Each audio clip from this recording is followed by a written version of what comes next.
Bonjour à toutes et à tous, j'espère que vous allez bien. Je suis contente de vous retrouver aujourd'hui pour une nouvelle vidéo. Et donc, encore une fois avec Mitsuki, qui a voulu être de la partie, qui aime bien. Donc aujourd'hui, j'avais très envie de vous parler de la différence entre la médecine occidentale. Donc la médecine occidentale, c'est la médecine qu'on utilise, on va dire, tous les jours quand on va chez le médecin, chez son médecin généraliste par exemple. Et les médecines ancestrales. Donc quand je dis médecine ancestrale, ce sont les médecines naturelles telles que la médecine traditionnelle chinoise pour la Chine. L'équivalent en Inde, ça sera la médecine ayurvédique, enfin l'ayurveda. Et en Occident, nous avons aussi notre propre médecine ancestrale qui est la naturopathie.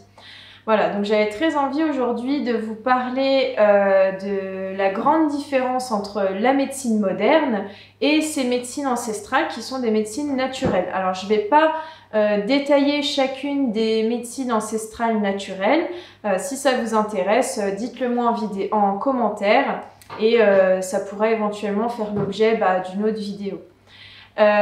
Donc tout d'abord, la médecine moderne, c'est le premier point, c'est on va dire une médecine chimique. C'est vrai que c'est pas une médecine où on va soigner avec ce que la nature nous a donné, mais plus avec ce que les laboratoires ont inventé, ont mis au point pour répondre à des symptômes. C'est ça le plus grand point, c'est-à-dire que la médecine moderne va s'intéresser à un symptôme que vous déclenchez et on va répondre à ce symptôme en vous donnant une substance chimique qui va contrôler, contrebalancer, arrêter ce symptôme. Sauf que un symptôme, c'est quoi? C'est une manifestation, on va dire un appel à l'aide du corps que votre corps va vous envoyer pour vous dire attention, là il y a quelque chose qui va pas, ça fait déjà un petit moment que je t'envoie des appels mais tu m'écoutes pas, donc là je t'envoie un signal un peu plus fort pour te dire que là il y a un problème, je peine, je suis en déséquilibre, il faut que tu m'aides.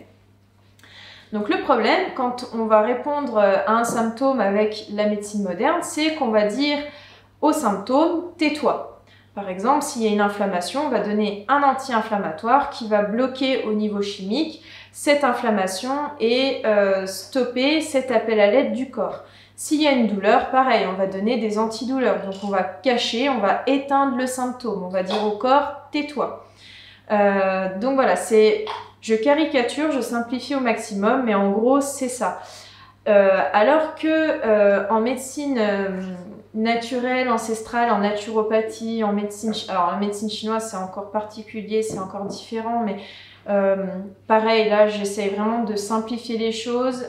Mais les médecines naturelles ancestrales, on va plutôt s'intéresser à la racine du problème. C'est-à-dire, il y a un symptôme. Pourquoi il y a ce symptôme? Et au lieu d'aller éteindre le symptôme, on va aller chercher la cause du symptôme et agir sur la cause du symptôme. Ce qui fait que, au lieu de laisser le problème là sous-jacent, un petit peu endormi, et puis il se réveille quand le corps n'en peut vraiment plus, et bien là on va vraiment essayer avec les médecines naturelles d'éradiquer complètement l'origine du problème de façon à ce qu'il n'y ait plus du tout de symptômes. Parce que le problème en fait avec la médecine moderne, et ça beaucoup de personnes le rencontrent, c'est que on va donner un médicament qui va éteindre ou mettre en sommeil le symptôme. Sauf que du coup, le corps, il va utiliser d'autres moyens pour trouver l'équilibre parce que notre corps, il est intelligent et tout ce qu'il veut, c'est nous garder en vie et être toujours en état d'équilibre. Donc, quand on va éteindre un symptôme, finalement, lui, il va trouver un autre moyen pour solutionner le problème. Donc, il va aller chercher d'autres solutions, donc aller puiser encore plus dans l'énergie vitale et au bout d'un moment, il ne pourra plus, donc là, il va vous envoyer des symptômes encore plus forts. Donc là, ça va être problématique parce que si on avait agi dès le début sur la cause du problème, on n'aurait pas eu un problème qui est encore plus fort derrière. Alors que les médecines naturelles, elles, si vous prenez le problème directement avec la médecine naturelle, là on va directement agir sur la cause du problème et donc plus tard vous n'allez pas développer quelque chose qui sera encore plus fort ou encore plus grave. Donc c'est vraiment ça la différence entre la médecine moderne et les médecines naturelles. Alors, je rejette pas complètement la médecine moderne. La médecine moderne, du coup, elle va être très efficace et d'une grande utilité en cas d'urgence. C'est-à-dire que demain, vous vous fracassez, vous faites un trauma crânien, on va pas se mentir, la médecine moderne, elle va être... Enfin, on est heureux qu'elle soit là, alors que la naturopathie, elle pourra rien pour vous. Elle pourra peut-être agir un petit peu sur les douleurs, etc. Elle va vous aider dans votre récupération. Mais sur le moment T, sur l'instant T, ce qu'il faut, c'est la médecine moderne. Idem quand on a trop attendu et que on se rend compte finalement du coup qu'une grosse maladie se déclenche, et on va être content d'avoir la médecine moderne pour agir vraiment en urgence et arrêter le problème, ou en tout cas le mettre sur pause. Et encore une fois, là, il sera intéressant justement de venir complémenter avec la médecine alternative, les médecines naturelles, pour aller comprendre pourquoi et agir à côté. Donc voilà, donc c'est vraiment ça les grandes différences entre médecine moderne, médecine naturelle. Alors maintenant, la question qu'on peut se poser finalement, c'est quand vais-je avoir recours à la médecine moderne et quand vais-je avoir recours à la médecine naturelle? Alors la médecine moderne, encore une fois, comme je vous l'ai dit, c'est une médecine d'urgence. Donc on va y avoir recours quand il y a une grosse maladie qui se déclenche comme un cancer, ou que vous tombez, vous vous cassez la jambe, il faut plâtrer ou il faut opérer. Voilà, les grosses maladies, les gros trucs importants, il faut une médecine d'urgence, il faut la médecine moderne.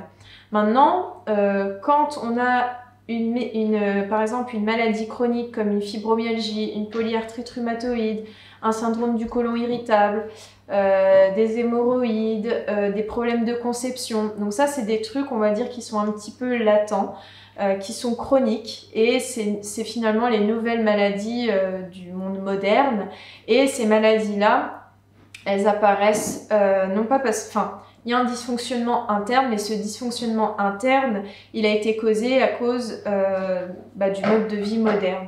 Donc, essayer d'agir avec la médecine moderne, ça va plus être délétère qu'autre chose, on va plus affaiblir le corps, on va plus encrasser le corps, alors que ce qu'il faut, c'est faire un grand ménage, agir au niveau énergétique, et là, on aura plus de chances d'avoir des résultats. Donc, si vous avez une maladie chronique, quelque chose de latent, quelque chose qui est gênant, qui dure dans le temps, et dans ce cas, je vous conseillerais plus d'avoir recours aux thérapies alternatives. Alors finalement, ça fait beaucoup de maladies, beaucoup de dysfonctionnements, beaucoup de choses qui peuvent être soignées avec les thérapies alternatives.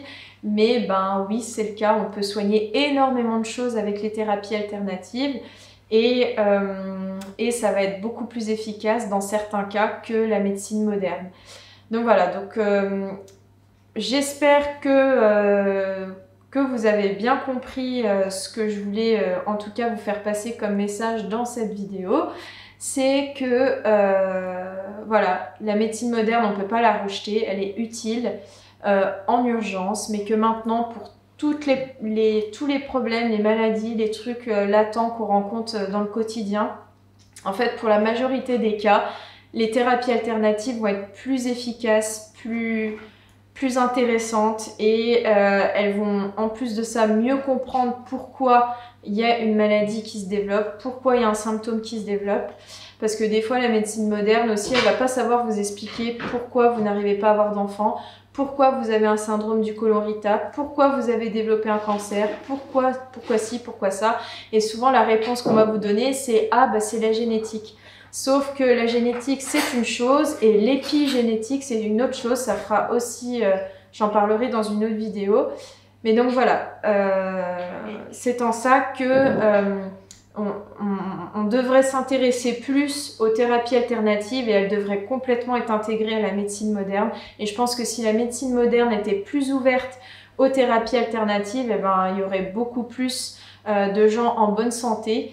Et voilà, alors malheureusement ça ferait un petit peu diminuer le chiffre d'affaires des industries pharmaceutiques, Mais beaucoup de gens se sentiraient beaucoup mieux. Et je pense aussi que c'est pour ça finalement qu'il y a de plus en plus de gens qui s'y intéressent, qui vont vers les thérapies alternatives. C'est parce que finalement, on est capable d'expliquer pourquoi il y a un symptôme qui se développe, pourquoi il y a une maladie qui se développe.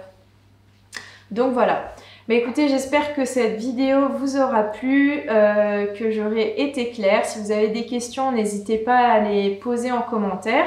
Si vous avez des remarques ou des retours d'expérience aussi avec médecine alternative, médecine moderne à partager, n'hésitez pas à commenter. Ça sera intéressant d'avoir vos retours d'expérience à ce sujet.